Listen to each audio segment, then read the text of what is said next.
Hello दोस्तों, नमस्कार। तो आज हम लोग बात करने वाले हैं सर्वे के बारे में। तो याद रखिएगा, जनसंख्या के एक नमूने से जानकारी एकत्रित करना ही सर्वे होता है। ठीक है। अब ये जनसंख्या मतलब आप कह सकते हैं कि जनसंख्या का एक नमूना मतलब किसी एक क्षेत्र विशेष की जनसंख्या से हम कोई चीज इंफॉर्मेशन इकट्ठी करते हैं। किसके माध्यम से करते हैं साथियों? सर्वे के माध्यम से।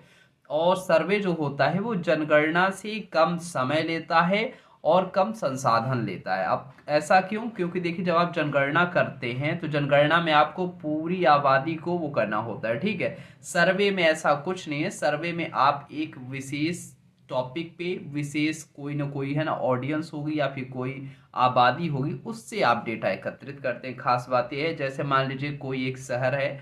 अब उस शहर में मान लीजिए हमने 2000 या 4000 लोगों से कुछ इंफॉर्मेशन इकट्ठी कर ली, तो वो किस में आ जाएगा साथियों?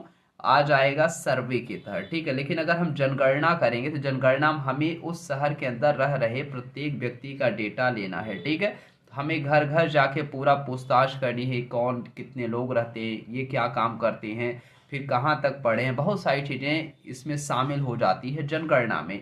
लेकिन सर्वे में जो जिस टॉपिक पे किया जाता है उसी से रिलेटेड कुछ लोगों से क्वेश्चंस पूछे जाते हैं और उसी के आधार पे डेटा तैयार किया जाता है। ठीक है। तो याद रखिएगा, जो सर्वे होता है वो जनगणना से कम समय लेगा और कम संसाधन लेता है। ठीक है। और जबकि जनगणना में क्या होगा, ज़्यादा समय लगेगा और ज़्यादा संसाधन लगेगा। क्योंकि आप अगर एक शहर के अंदर ही मान लीजिएगा आप जनगणना कराएंगे तो वहाँ आप सभी लोगों की इन्फॉर्मेशन इकट्ठी करेंगे। इसके लिए आपको बहुत से लोगों की ज़रूरत पड़ेगी। ठीक है।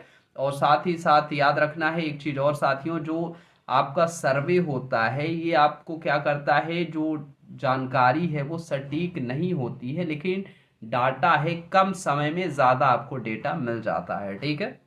तो आप ये भी कह सकते हैं, जो सर्वे है वो कम समय में तेज जानकारी, जल्दी जानकारी प्राप्त करने का एक तरीका है। ठीक है। लेकिन जो जनगणना है उसका अपना एक महत्व है। ठीक है। और सर्वे का देखिए क्या होता है कि जैसे मान लीजिए एक कॉलोनी में गए, उस कॉलोनी में मान लीजिए 1000 लोग रहते हैं। हमने 100 लोगों से पूछताछ कर ली कि भैया आपको कौन सा फ्रूट पसंद है, और ज़्यादातर लोगों ने बोल दिया कि मुझे सेब पसंद है।